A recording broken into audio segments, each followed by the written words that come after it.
profesor Robert Lucas de la Universidad de Chicago nos enseñó hace ya mucho tiempo que la forma de lograr un milagro económico es a través de la educación.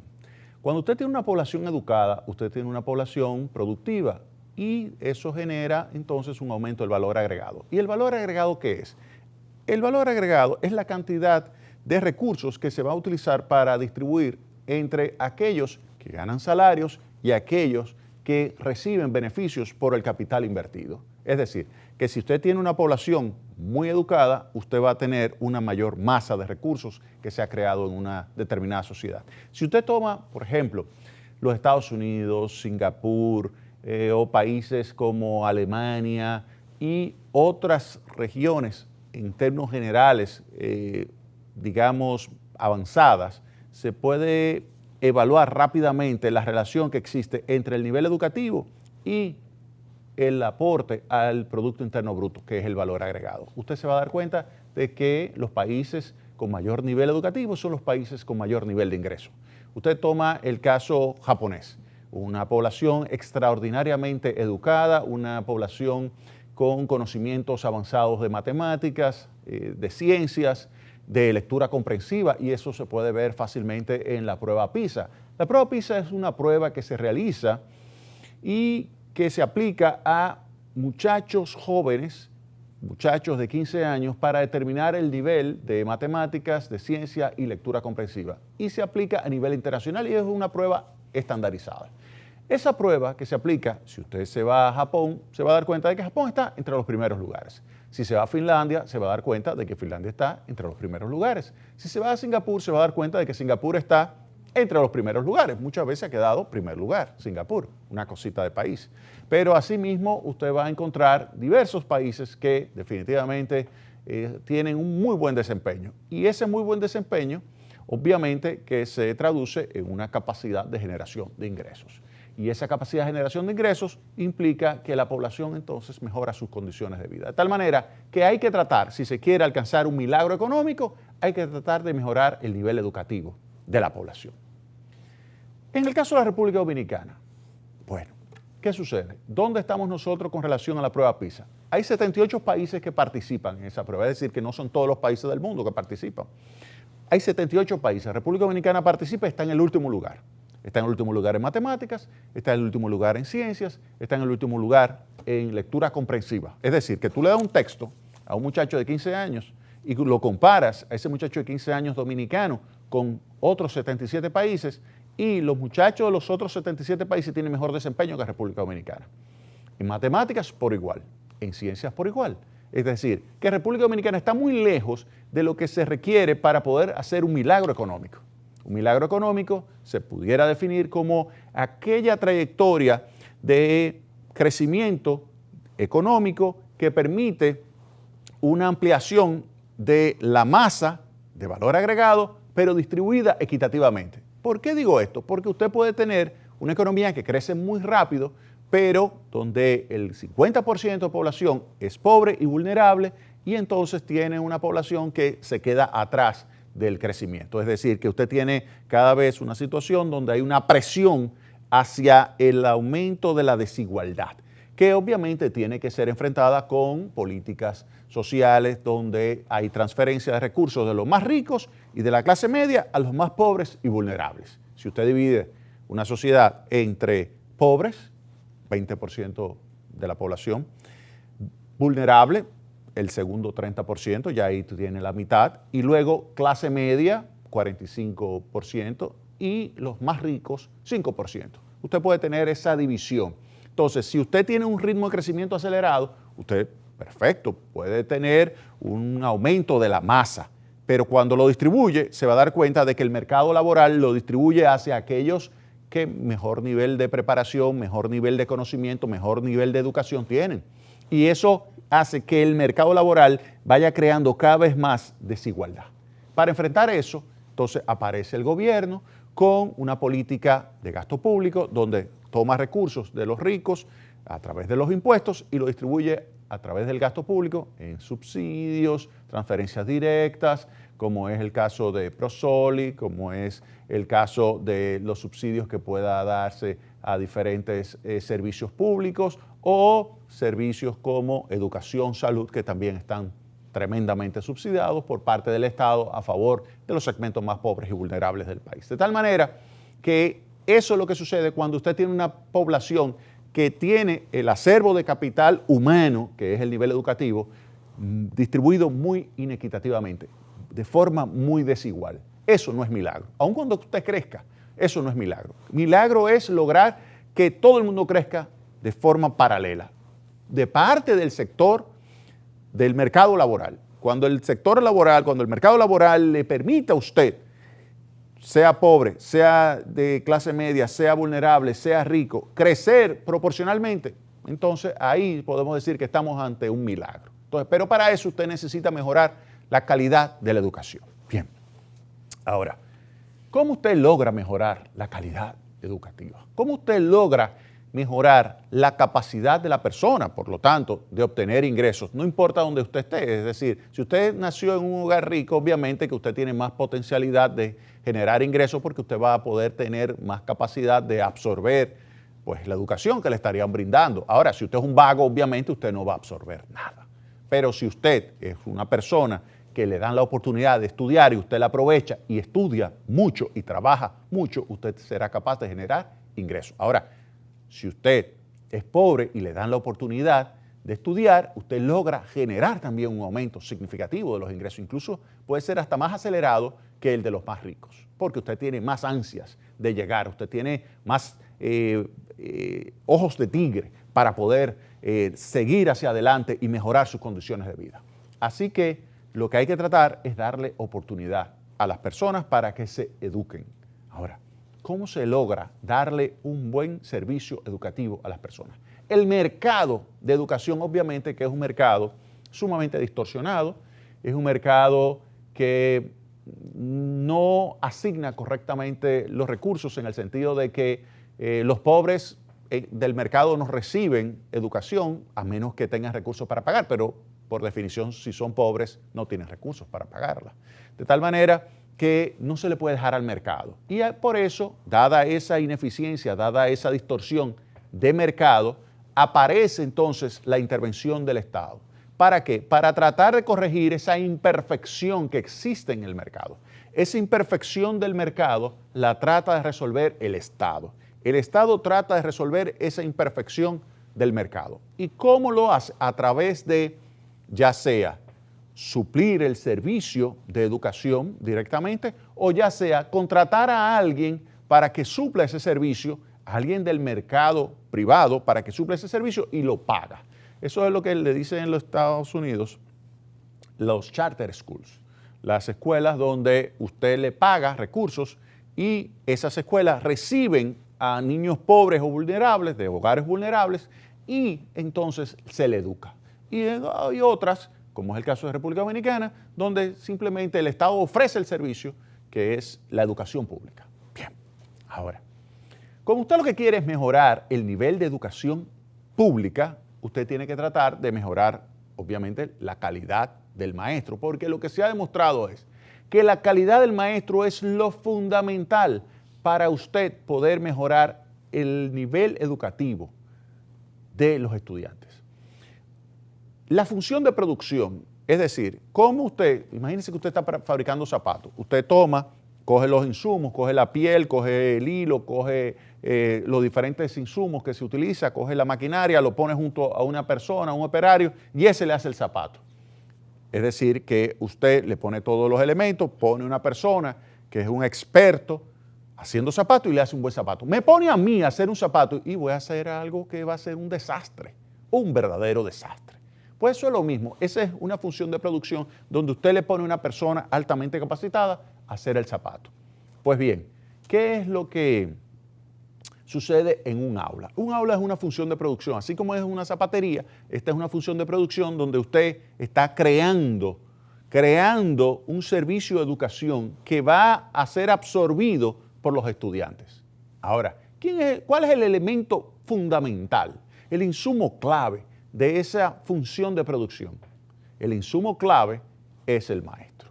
De tal manera que para poder mejorar el nivel educativo de los niños dominicanos se requiere que en las aulas esté un buen maestro. Obviamente se requiere en las escuelas privadas, pero sobre todo en las escuelas públicas. Y la pregunta que habría que hacerse es, ¿cuál es la calidad del maestro en el país? Bueno, nosotros hicimos un estudio, este es un estudio que se publicó en el año 2012, un estudio del año 2001 del Banco Interamericano de Desarrollo, lleva por título ¿Quiénes son los maestros?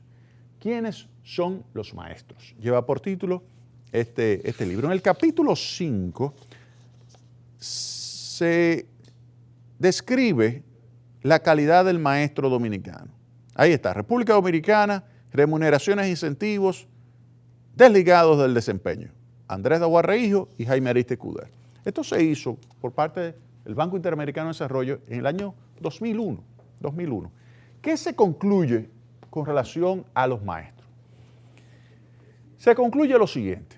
Los maestros, en ese momento evaluados, tenían menor nivel de calidad que los maestros que educaron a nuestros padres en ese momento.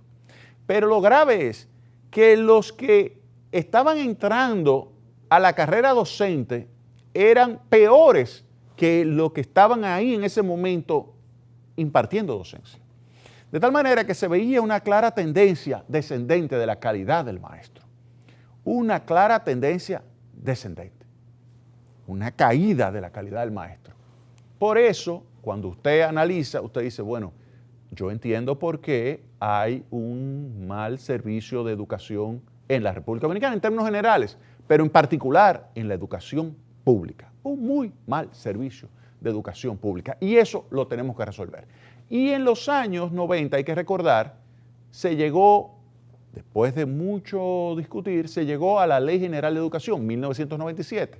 Fíjense que el estudio se hizo en el 2000. En todos los años 90 hubo un deterioro del salario real de los maestros y por eso los mejores maestros se fueron, incluso se fueron del país. Y los que iban a estudiar para ser maestros eran los peores bachilleres, que se enganchaban a ser maestros porque había 3 meses de vacaciones. Oigan bien lo que dice el estudio. Se enganchaba a ser maestro, los peores bachilleres. Es decir, que si usted tiene 10 bachilleres y hay 3 buenos, esos 3 buenos iban a ingeniería, iban a medicina, iban a derecho o economía, por ejemplo. Los otros querían ser maestros, los malos querían ser maestros. Entonces, si uno fue un mal estudiante en el bachillerato, va a ser un mal profesional. Óiganme, tiene que ser algo verdaderamente extraordinario el proceso de nivelación para que sea diferente. Entonces, si usted quiere tener un maestro de la calidad, como en Finlandia, que el principal funcionario público es el maestro, usted necesita atraerse a los mejores bachilleres.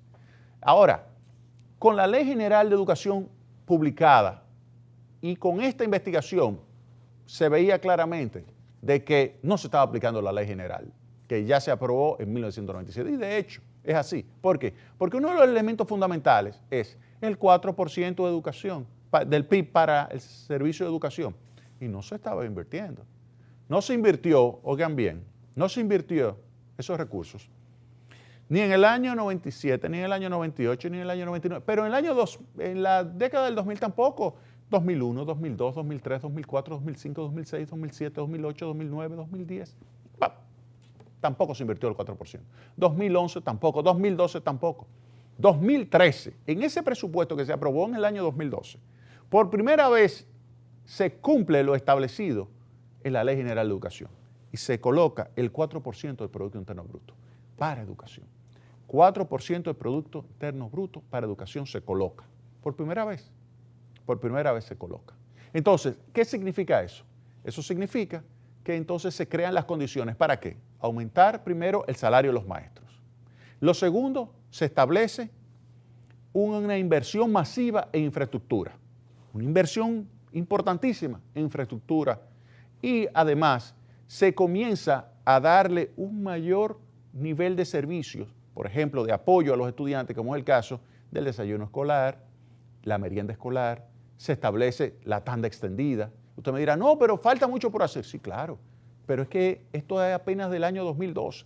Pero lo más importante es que en el año 2015 se aprobó una normativa, la normativa 09-15, la normativa 09-15, que establece el tipo de maestro que nosotros necesitamos, con el dominio de contenido que necesita, las competencias que requiere, pero además se establece que para ser maestro, no cualquiera podía ser maestro, tenían que ser los mejores bachilleres. ¿Y cómo sabíamos que eran los mejores bachilleres? Porque tenían que aprobar una prueba, tenían que pasar una prueba internacionalmente aceptada, oigan bien, estandarizada, es decir, que se aplique en otros países. Esa prueba tenía que pasarse y se comenzó a aplicar, se aprobó en el 2015 y se comenzó a aplicar, 2016, 2017 se comenzó a aplicar y así se promovió incluso, con 20,000 becas que entraran a estudiar los mejores. Pero ¿qué ha sucedido? ¿Qué ha sucedido? Pues que se quiere eliminar esa normativa. Se quiere eliminar la normativa 09-15. ¿Para qué? Para que entre cualquiera a ser maestro nuevamente. Es decir, que tenemos el 4%, tenemos los recursos para pagarle bien a los maestros, tenemos los recursos para atraernos a los mejores bachilleres, pero no. Como ha caído la cantidad de bachilleres que pasan esa prueba y que están dispuestos a ser maestros, pues entonces vamos a ampliar la base mediante la disminución de la barrera de entrada. Y de esa forma, que este es lo que está detrás también de este intento de eliminación de esa normativa 09-15, ¿saben qué es lo que es? Que de esa manera se le estaría, oigan bien, dando un beneficio a las universidades que ofrecen la carrera de magisterio. Eso es lo que quieren, darle un beneficio a las carreras, a las universidades que ofrecen la carrera de magisterio. Eso es lo que quieren. Eso es lo que quieren. Ahora, ¿qué consecuencia tiene eso? Terrible para el país. ¿Por qué tienen esa consecuencia? Porque eso significa que estaríamos condenando a nuestros estudiantes a recibir clases de malos maestros. Si el bachiller fue malo, si usted lo dejó que entrara, usted no va a tener la capacidad de exigirle mucho a ese bachiller, lo va a graduar de maestro, él va a llegar a un aula de una escuela pública y va a dar una clase deficiente. Y nuestros niños van a salir deficientes, sin la voluntad de querer aprender cada vez más. Y es muy probable en octavo abandonen. ¿Por qué? Porque con un mal maestro, ¿qué es lo que va a estar perdiendo su tiempo? Se va. ¿Por qué? Porque además el retorno de la educación, que es en este país alrededor del 5%, no va a aumentar. No va a aumentar. ¿Qué es el retorno de la educación? Por cada año de escolaridad, ¿cuánto te paga a ti adicional el mercado laboral? Aquí en este país 5%, en los Estados Unidos 10%. 10%. Aparte que en los Estados Unidos el nivel de escolaridad es mayor. En España, en Alemania, en Francia, en Inglaterra, en Japón, en Singapur, todos esos países tienen mayor nivel de escolaridad. Pero no solamente eso, sino que el retorno por año educativo es mayor en esos países. ¿Por qué? Porque la calidad del magisterio es mayor. Necesitamos, por lo tanto, mantener ese requisito. Ese requisito es clave, es fundamental. Necesitamos defender esa normativa 09-15. Hemos visto que Franklin García Fermín, el ministro de Ciencia, el ministro de Educación Superior, Ciencia y Tecnología, ha señalado que está en un proceso de evaluación y que mientras tanto se va a seguir aplicando. Pues yo le voy a tener que decir al ministro lo siguiente. Olvídese que no hay que evaluar nada. No hay que evaluarla, lo que es que aplicarla de forma perseverante. No quieran bajarle la barrera, no sean injustos con los niños dominicanos, no sean injustos con el futuro. No. Aquí no todo el mundo puede ser maestro. Olvídese de eso. Olvídese de eso. No todo el mundo puede ser maestro. No. Es como que usted diga, pues vamos a graduar malos médicos. Y después usted se pone un quirófano con ese médico. Usted lo va a mirar. ¿Y de dónde usted se graduó? No, de XY Universidad. Ajá. ¿Y ahí qué ponían de barrera para entrar? No, aquí cualquiera. ¿Y cuál fue su nota en el colegio? No, un promedio 60. Ajá. ¿Y tú me eres el que me va a operar? No, dejemos eso. Entonces eso es lo mismo. Es a esos niños, nuestros niños, que usted le va a poner en la mano, a esos maestros. No, por favor, no olvídese de eso. Entonces, al ministro, decirle simplemente que se olvide, que no vuelva a decir que no, que estamos esperando que llegue un resultado. No, olvídese de eso, Franklin, olvídate de eso. Vamos a seguir, óyeme bien, la calidad de la educación dominicana no se puede negociar, no. Si usted no da para maestro, usted no. Y si me dicen, no, es que hay pocos candidatos a ser maestro, pues usted sabe qué, suba el sueldo a los nuevos, suba el sueldo a los que se gradúen nuevos con esos requisitos. Y usted verá, a ver si no va. Y usted dice, pero yo prefiero ser maestro y ganarme eso porque tengo vocación de ser maestro. No tengo vocación de ser abogado. Pudiera ser abogado, pudiera ser médico, pudiera ser ingeniero. Soy un excelente bachiller, pero tengo vocación de ser maestro. Pero me van a pagar como un ingeniero, me van a pagar como un médico. Entonces como me van a pagar así, voy a ser un buen maestro. Eso es muy distinto a decir, quitemos la barrera de entrada y vamos a permitir que entre aquí los malos bachilleres y condenemos al país a tener un bajo nivel educativo y un menor nivel de retorno de esa educación. Vámonos a la pausa y retornamos en breve con más Tecnopol.